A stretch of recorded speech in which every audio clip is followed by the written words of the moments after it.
Welcome to Tabo Eminent Channel.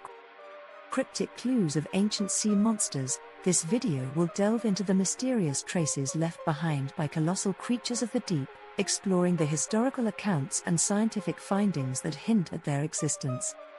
Audiences will be captivated by the fascinating evidence that has been uncovered, suggesting a rich and terrifying history of oceanic behemoths. Intriguing question hook. What if the most terrifying creatures on Earth still lurk in the ocean's depths? For centuries, tales of colossal sea monsters have been dismissed as myth, but what if ancient clues, hidden in plain sight, reveal a terrifying truth? Prepare to uncover the cryptic traces left by oceanic giants that defy imagination. Thanks for watching. Request you to subscribe the channel. Shocking revelation hook. Forget everything you thought you knew about what lurks beneath the waves. Scientists are unearthing astonishing evidence, from ancient fossils to unexplained deep-sea phenomena, that points to the existence of truly colossal sea monsters. These aren't just myths, these are historical accounts and scientific findings that suggest a terrifying history of oceanic behemoths. Call to adventure/mystery hook. Dare to dive into the chilling mysteries of the deep. Join us as we piece together cryptic clues, forgotten legends, and groundbreaking scientific discoveries that all whisper of a hidden world inhabited by ancient sea monsters. What if the most terrifying creatures in history aren't extinct, but merely waiting for us to find them? The ocean keeps its secrets better than any god. For centuries, sailors whispered about shadows that moved beneath the moonlit surface, vast, deliberate, and older than the continents themselves.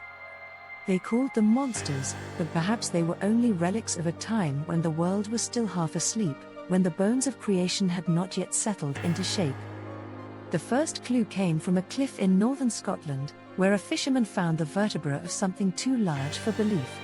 It was smooth as marble and coiled like a forgotten question. Scientists claimed it belonged to an ancient marine reptile, perhaps a plesiosaur, but the locals said the tides still called its name on stormy nights. They believed the creature's ghost haunted the loch, waiting for the sea to reclaim it. Far across the world, in the black depths of the Pacific, a submersible's camera caught the flicker of movement, a spiral of light and shadow that wound around itself like smoke underwater. The footage lasted only 3 seconds before cutting to static. When reviewed later, the scientists found strange markings in the frame, patterns that resembled writing, almost as if the creature's skin bore symbols of an extinct language. Ancient sailors carved similar shapes onto their ship prows, hoping to appease the leviathans that followed their wakes. Those carvings have been found in shipwrecks dating back millennia, each bearing different names for the same thing: Tiamat, Yumibozu, Kraken, Jormungandr. Across cultures, the legends agreed on one truth: the monsters were not evil, only ancient. They were the ocean remembering its power. In the Mariana Trench, a series of low-frequency sounds, known as the bloop, once baffled oceanographers. Too loud for any whale, too rhythmic for mere seismic activity. The recordings, when slowed down, revealed a pattern almost like a heartbeat. Some believed it was the echo of an extinct species calling out across time, others said it was the sea itself, sighing in its sleep. And still, the clues accumulate: bones turned to stone, strange sounds in the dark, stories older than writing. Each fragment hints at something vast and patient, something that once ruled the world before man learned to fear the water. Perhaps these monsters never died. Perhaps they simply learned to hide, folding themselves into the ocean's deepest silence.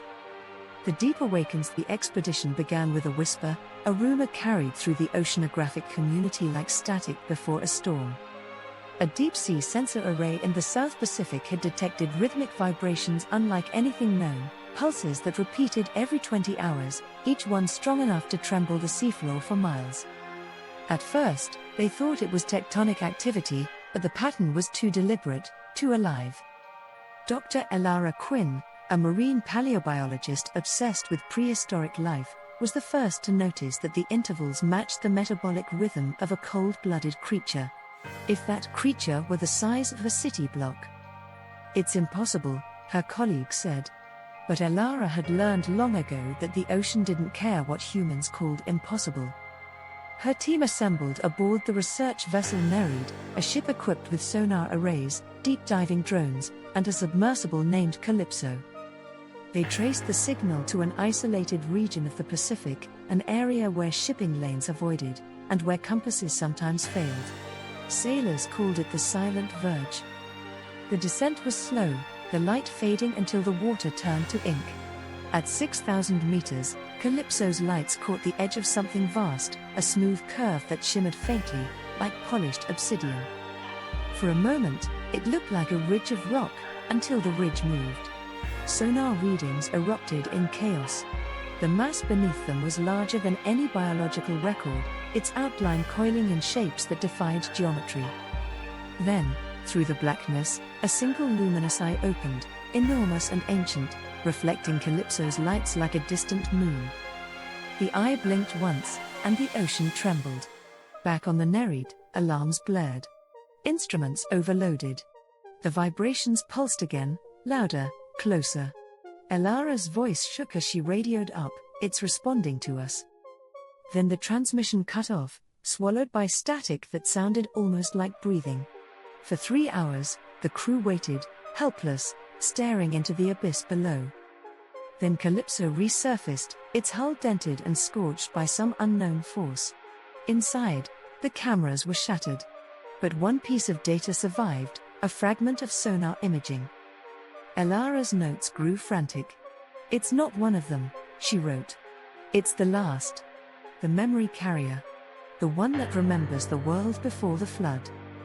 It showed an enormous outline, a serpentine shape coiled around itself, hundreds of meters long. Along its body, faint symbols glowed like constellations etched into flesh. Ancient, deliberate, and eerily similar to markings found on fossil bones thousands of years old. Elara stared at the image for a long time before speaking. Malik began to believe the symbols represented not a language, but a kind of biological memory, the creature's body encoding the story of Earth's first oceans. A living archive, preserving the time when continents were still unformed and the sea ruled alone. But if that were true, Elara wondered, then why had it awakened now? On the final night before they turned back to port, the vibrations came again, so powerful they shook the ship from bow to stern. The sea glowed faintly, and in the shimmer of bioluminescent light, she saw them, hundreds of smaller shapes rising from the deep, following in the path of the greater one. Not identical, but kin. The ancient sea monsters, long thought extinct, were returning to the world.